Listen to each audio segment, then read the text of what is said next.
चलिए बात करते हैं हमारे शरीर के इंजन की। उससे अपना ईंधन मिलता कैसे है, और इसे समझने के लिए हम बात करेंगे डायबिटीज की। ये सिर्फ एक बीमारी नहीं है, बल्कि हमारे शरीर की इस कमाल की ईंधन प्रणाली को समझने की एक चाबी है। सारा खेल इसी एक सवाल से शुरू होता है ना?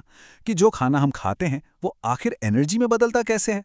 यकीन मानिए, ये बहुत ही सरल प्रक्रिया है और अगर इसे समझ लिया तो आज के हमारे सफर में हम इन मुद्दों पर बात करेंगे। सबसे पहले डायबिटीज है क्या, फिर देखेंगे कि शरीर की ईंधन प्रणाली कैसे काम करती है, इसके मुख्य प्रकार कौन से हैं, इसके संकेत और जोखिम क्या हैं, और आखिर में रोकथाम और प्रबंधन के बारे में बात करेंगे।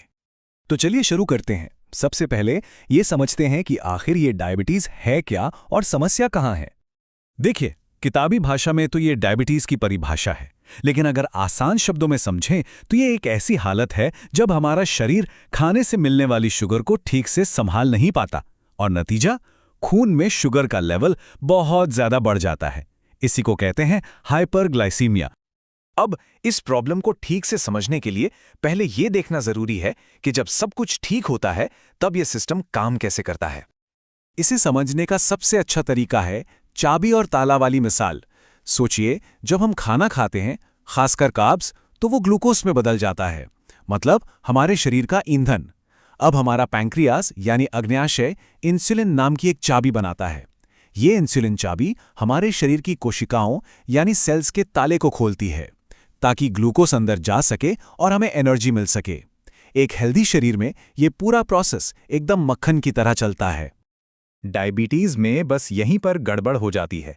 किसी वजह से ये पूरा ईंधन पहुंचाने वाला सिस्टम टूट जाता है और फिर वो ईंधन यानी ग्लूकोज सेल्स के अंदर जाने के बजाय खून में ही फंसा रह जाता है। तो चलिए अब ये देखते हैं कि ये सिस्टम टूटता कैसे है। क्योंकि हाँ, सभी तरह की डायबिटीज एक जैसी नहीं होती, इसके अलग अलग प्रकार हैं।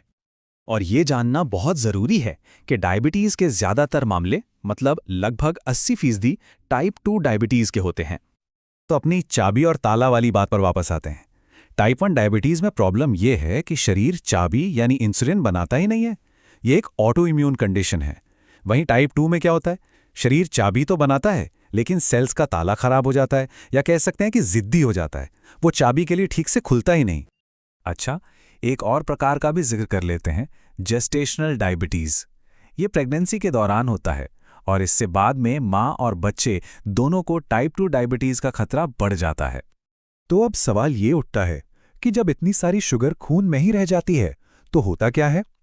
इसके कुछ तुरंत दिखने वाले लक्षण भी हैं और कुछ लंबे समय में होने वाले बड़े नुकसान भी। ये कुछ आम वार्निंग साइन है।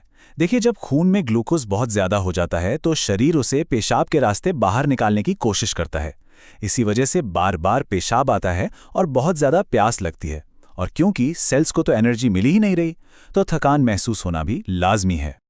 और ये बात बहुत गहराई से समझने वाली है। डायबिटीज का असली खतरा धीरे धीरे लंबे समय में होने वाले नुकसान में है। ये एक तरह का साइलेंट अटैकर हो सकता है। होता क्या है कि खून में लगातार शुगर का लेवल ज्यादा रहने से शरीर का जो जरूरी इंफ्रास्ट्रक्चर है, खास तौर पर हमारे छोटी छोटी खून की नसें, उन्हें नुकसान पहुंचता है और इसका असर दिल, आंखों, किडनी और नसों पर पड़ता है, जिससे ये सारी गंभीर परेशानियां खड़ी हो जाती हैं। लेकिन यहाँ एक अच्छी खबर भी है। ऐसा नहीं है कि कुछ किया नहीं जा सकता, बहुत कुछ किया जा सकता है। तो चलिए अब बात करते हैं कि इस हालत को कैसे रोका जा सकता है और मैनेज किया जा सकता है। और ये बात सबसे ज्यादा जरूरी है। लाइफस्टाइल में बदलाव करके टाइप 2 डायबिटीज को, जो कि सबसे आम है, या तो रोका जा सकता है या काफी हद तक टाला जा सकता है। ये बहुत बड़ी बात है। बस ये एक नंबर याद रखने की कोशिश कीजिए, 150। हफ्ते में सिर्फ 150 मिनट की मॉडरेट एक्सरसाइज, मतलब हल्की फुल्की कसरत, टाइप 2 डायबिटीज को रोकने में बहुत मदद कर सकती है। रोकथाम और मैनेजमेंट के लिए कुछ मुख्य रणनीतियां हैं, जैसे कि सेहतमंद खाना ताकि शुगर अचानक ना बढ़े, फिजिकल एक्टिविटी जिससे शरीर इंसुलिन का बेहतर इस्तेमाल कर सके, वजन को कंट्रोल में रखना और तंबाकू से दूर रहना। ये सब मिलकर काम करते हैं। साथ मेडिकल मैनेजमेंट भी बहुत जरूरी है, मतलब सही समय पर ब्लड टेस्ट से इसका पता लगाना, जरूरत पड़ने पर सही दवाइयां लेना और लगातार डॉक्टर की सलाह से आंखों, पैरों और किडनी की जांच करवाते रहना। तो कुल मिलाकर बात यह है कि अगर हम ये समझ लें कि डायबिटीज़ कैसे काम करती है, तो यही इसे रोकने और सही तरीके से मैनेज करने की दिशा में हमारा पहला और सबसे ज़रूरी कदम है। तो इस पूरी चर्चा को इसी एक सवाल के साथ खत्म करते हैं। अब जब हम जानते हैं कि यह सिस्टम कैसे काम करता है, तो आज अपने मेटाबॉलिक स्वास्थ्य के लिए ऐसा कौन सा एक छोटा सा फैसला लिया जा सकता है?